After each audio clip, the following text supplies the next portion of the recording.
Então, está tudo em casa de quarentena e eu também estava aqui à procura de alguma coisa para fazer e resolvi na brincadeira, bem, se é que se pode brincar com isto, fazer aqui um vídeo sobre o Corona para explicar algumas ideias que eu acho engraçadas, que eu acho boas passar às pessoas e também se calhar de uma maneira um bocado diferente daquelas que se têm visto nas notícias e desmistificar aqui algumas ideias do coronavírus. Eu espero que o vídeo não demore mais do que 10 minutos, é essa a minha ideia. E então, primeiro eu vou só dizer rapidamente, ou tentar explicar de uma maneira bem geral, o que é um vírus, porque é que este coronavírus é diferente, explicar que este coronavírus também não é novo, ele já está, nós, quer dizer, as pessoas que estudam estas coisas já o conhecem há muitas décadas e já teve nos humanos também. E depois vou explicar no fim porque é que eu acho que é importante ter distância social nesta altura e porque é que é importante as pessoas resguardarem-se nesta altura e ficarem em casa, especialmente para proteger os mais vulneráveis, velhinhos especialmente e pessoas com outras doenças. Então, de uma maneira bem rápida, o que é um vírus?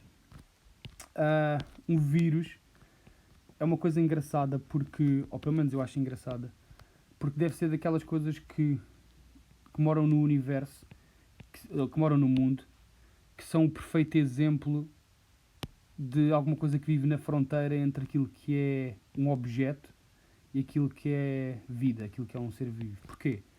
Porque no fundo os vírus eles são partículas que não fazem mais nada no mundo, andam de um lado para o outro, são partículas e que no fundo eles são coisas que não estão vivas, não são vivos, nem são mortos. Andam só por aí. Só que eles têm uma coisa, e é por isso que eles nunca desapareceram do mundo. Eles estão no mundo há milhões de anos, tal como nós também estamos. É que eles foram arranjando estratégias para sobreviver. Eles foram arranjando estratégias para se poder sobreviver e para se poder reproduzir. E como eles não se podem reproduzir sozinhos, porque eles não têm DNA, eles não têm material genético para se poderem reproduzir, o que é que eles fazem? Eles precisam de um hospedeiro. Eles precisam de invadir algum sistema, ou precisam de invadir se forem os humanos neste caso, eles precisam de invadir a nós, e eles utilizam as nossas células, utilizam o material genético que está dentro das nossas células, para se poderem reproduzir eles próprios. Pá, que é uma coisa, de se pensar, é uma coisa altamente, tipo, foi a maneira que eles arranjaram de sobreviver no mundo, ao longo de milhões de anos, a maneira como eles evoluíram, eles tornaram-se especialistas em invadir sistemas tipo pessoas, plantas, animais, atacam as células deles e põem as células deles a reproduzir-se a eles próprios. É nisso que eles são bons. Então, no fundo, eles não atacam só humanos. Os vírus, eles são bons a atacar humanos, também atacam plantas e também atacam outros tipos de animais. Agora, os vírus não são uma coisa nova para nós, né? Tipo, os vírus estão sempre por aí. Tipo, sei lá, todos os anos, já dá vários anos para cá, todos os anos há um vírus, por exemplo, que é o influenza, que é também conhecido como gripe sazonal. A gripe sazonal visita os humanos quase todos os invernos. E todos os anos há pessoas a morrer com o influenza. E todos nós já apanhámos o influenza e todos nós temos. E é tipo uma coisa que pá, ninguém quer saber. Tipo, é normal. Todos nós temos de vez em quando temos 3 ou 4 dias de febre, temos 3 ou 4 dias com dores no corpo, tomamos uns ibuprofen, tomamos uns Benadryls e a coisa passa. Isso foram vírus, que são estes vírus. Agora,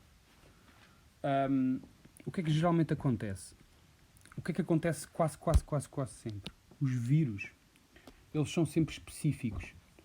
O que é que isso quer dizer? É que geralmente um vírus que vive nos humanos, ou que é especialista em se reproduzir em humanos, ele só vive nos humanos. Porque ele se adapta à nossa maneira de ser. Nós temos coisas que eles acham boas para se poderem reproduzir, então especializam-se em atacar-nos a nós. há outros vírus que eles só atacam plantas. Sei lá, há um vírus que pode ser especialista em atacar, sei lá, a planta do café. Especializou-se em atacar plantas do café e é lá que ele gosta de se reproduzir. Pode haver outros que são que tornaram-se especialistas e que só atacam camelos. E geralmente eles não conseguem saltar aquilo que costuma dizer os vírus, eles não conseguem saltar esta barreira das espécies. Eles ficam numa espécie e não se conseguem reproduzir noutras. Por exemplo, o coronavírus, na realidade, o pessoal que estuda essas coisas já conhece o coronavírus há décadas. Ele já anda por aí há décadas, que já se sabe que o coronavírus anda por aí. E na realidade, ele sempre viveu, ou da maneira que pelo menos o pessoal que estuda essas coisas sabe que, pelo menos há 30, 40 anos, desde que se conhece melhor, que o coronavírus anda sempre, ou onde ele vive em camelos, reproduz bem em camelos, e também se reproduz bem em morcegos. E é nestes dois animais geralmente que são os hospedeiros preferidos deles. Agora, os morcegos e os camelos andam sempre em zonas, às vezes também onde os humanos andam. Mas porquê que o corona nunca atacou os humanos? Ou nunca nos viu a nós como um bom hospedeiro para eles? Porque nós, os humanos, a nossa temperatura média do nosso corpo é mais ou menos 37 graus. E isto é uma temperatura demasiado alta para o corona, porque ele reproduz-se melhor e vive melhor entre os 32 e os 34 graus. E tanto os camelos como os morcegos têm estas temperaturas e outras qualidades que eles também gostam, mas especialmente estas aqui. E um dos grandes motivos porque ele nunca nos atacou é porque ele não se dá bem com a nossa temperatura. O que é que acontece com este coronavírus, com este Covid-19? Este Covid-19 ele teve uma mutação, ou eles vão-se mutando ao longo do tempo, e este corona passou a ser um vírus que aguenta-se e começou a subir a temperatura onde consegue sobreviver. Então a partir desse momento ele viu-nos a nós como um bom hospedeiro. E conseguiu o que se costuma dizer, ele conseguiu saltar a barreira. E passou-nos a ver a nós como um bom... como um bom hospedeiro. Agora, como eu estava a dizer há bocado, não é a primeira vez que este coronavírus consegue saltar esta barreira das espécies e conseguir chegar aos humanos. Por exemplo, em 2003,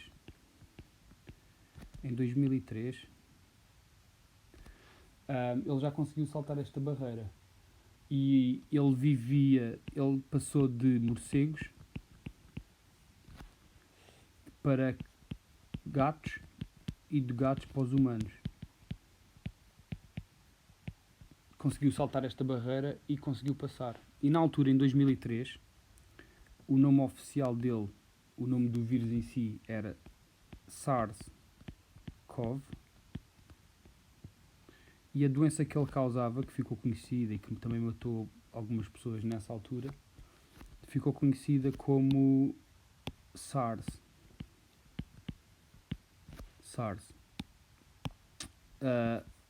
E SARS quer dizer Severe Acute Respiratory Syndrome. Ou seja, ele em 2003 já conseguiu saltar esta barreira e tinha conseguido chegar aos humanos. Só que a mutação não era assim muito grave, a mutação não era assim tão forte e tão resistente que a doença matou algumas pessoas e andou por aí e ficou conhecida, mas não foi assim tanto. Passados uns 9 anos, em 2012, o corona consegue saltar a barreira outra vez com mutações que teve. E desta vez ele passou de camelos para os humanos.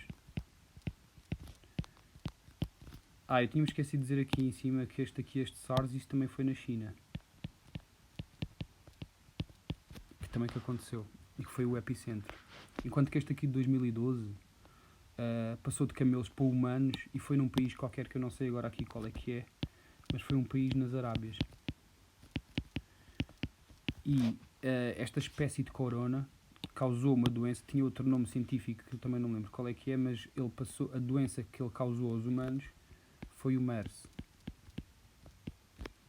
E o MERS vem do facto de ele ter sido descoberto, ou de ele ter aparecido de camelos nas Arábias. MERS quer dizer Middle East Respiratory Syndrome.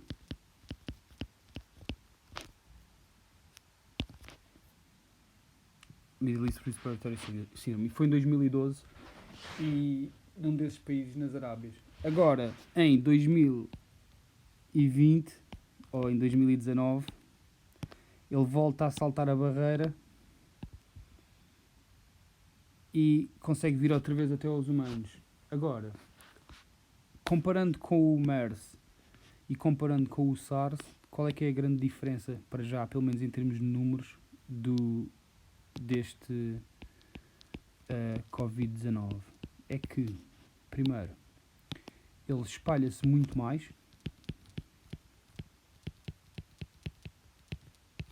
Espalha-se. Assim que escreve, espalha-se. Espalha-se muito mais e mata bem menos do que os outros dois. Por exemplo, só para dar uma ideia, o SARS, deixa-me pôr isto aqui um bocado mais pequeno, só para ficar aqui para eu ver ao mesmo tempo. Por exemplo, o SARS, que é o da China, de 2003, ele matou mais ou menos uma em cada 10 pessoas. Quer dizer que ele matava mais ou menos 10% da população que apanhava. O MERS, o do Middle East Respiratory Syndrome, ele matou entre 2 a 3 pessoas em cada 10. Quer dizer que matava entre 20% e 30% das pessoas. Este Covid-19, o Covid-19 ainda estamos a aprender com ele, mas para já os números que estão a servir mais para aprender é data que está a vir de Itália e da China, que são os países que estão no estado mais avançado, já têm data que dá para analisar. E o Covid mata em média entre 2 a 3 pessoas em cada 100. Quer dizer que é entre 2 a 3%, que é muito, muito, muito menos do que o MERS e o SARS matavam. Muito menos. Agora, só uma última coisa, que o vídeo já vai mais longo do que eu queria. Só uma última coisa. Porquê que é importante nós nesta altura tentarmos reduzir ao máximo o contacto social, e porquê que, até por social awareness, até por respeito por cuidado com aqueles que são os mais vulneráveis, aqueles que são mais jovens e saudáveis devem fazê-lo lá mesmo. Porque é importante dizer que uma pessoa que seja adulta e minimamente saudável, se apanhar este vírus vai passar por ele como se fosse outra gripe qualquer. Agora, a população mais vulnerável, especialmente velhinhos e as pessoas que têm outras doenças, é que têm que ser mais protegidas. Então porquê é que isso é importante? Eu vou só pôr aqui, isto vai ser rápido que o vídeo já vai mais longo do que eu queria. Se eu puser aqui um gráfico,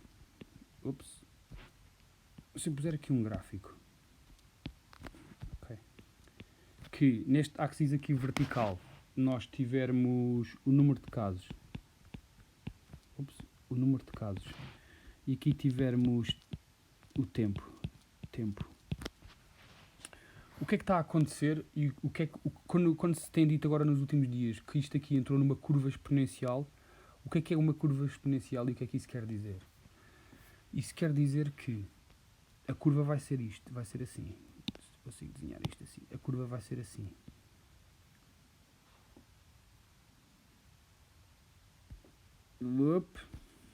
Mais ou menos uma coisa assim.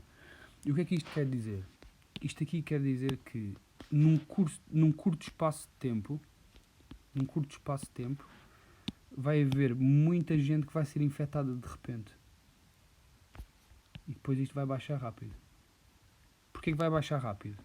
Vai baixar rápido porque vai haver tanta gente que vai ser infectada de repente, porque depois já não vai haver muita gente para infectar. Então vai descer rápido. Agora, porquê que isto é um problema? E porquê que isto é um problema? De acordo com os números que se tem da China e da Itália, neste coronavírus, mais ou menos 8% da população, 8% das pessoas que apanham o vírus vão precisar de assistência médica. Não vão conseguir passar pelo vírus sozinhos em casa. Vão precisar de assistência médica. Vão precisar de oxigênio, vão precisar de soro no hospital, vão precisar de nada de grave, dessas coisas. Depois temos 5%, entre 3 e 4% da população, ou 5% da população, acho que é 5% da população. Agora não tenho aqui os números certos, mas anda à volta disto. 5% da população vai precisar de cuidados intensivos.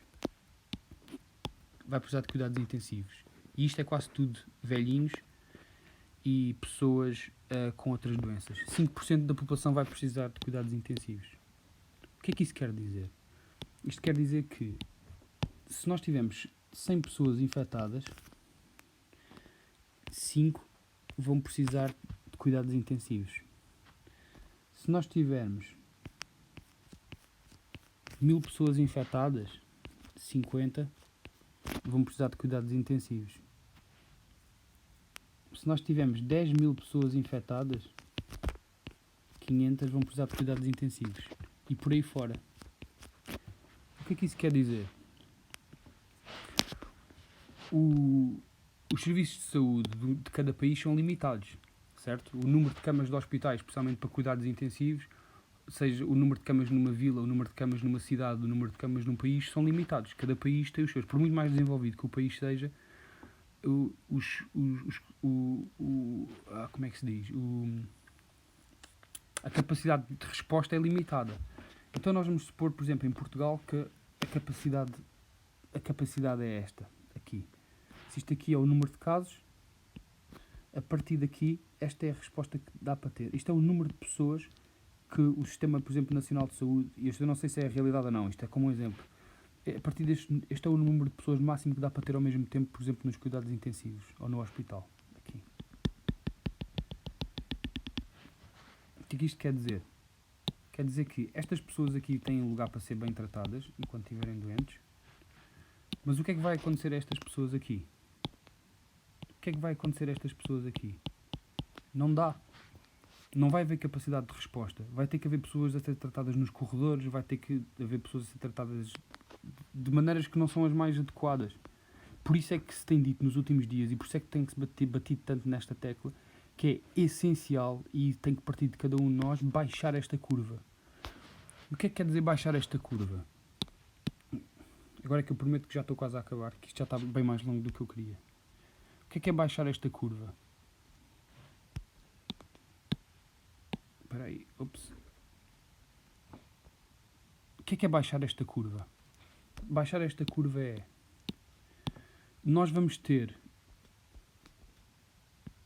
aqui o número de pessoas à mesma.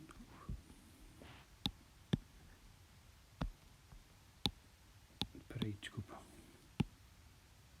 Aqui só para ficar como nota. Nós vamos ter aqui a quantidade de pessoas à mesma.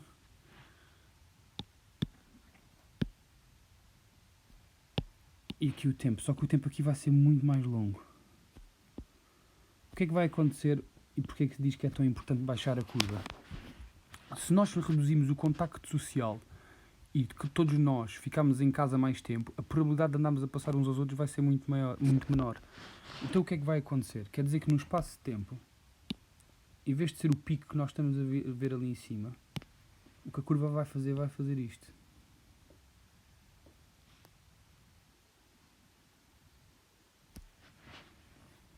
Ou seja, isto não fica muito bem feito. Ou seja,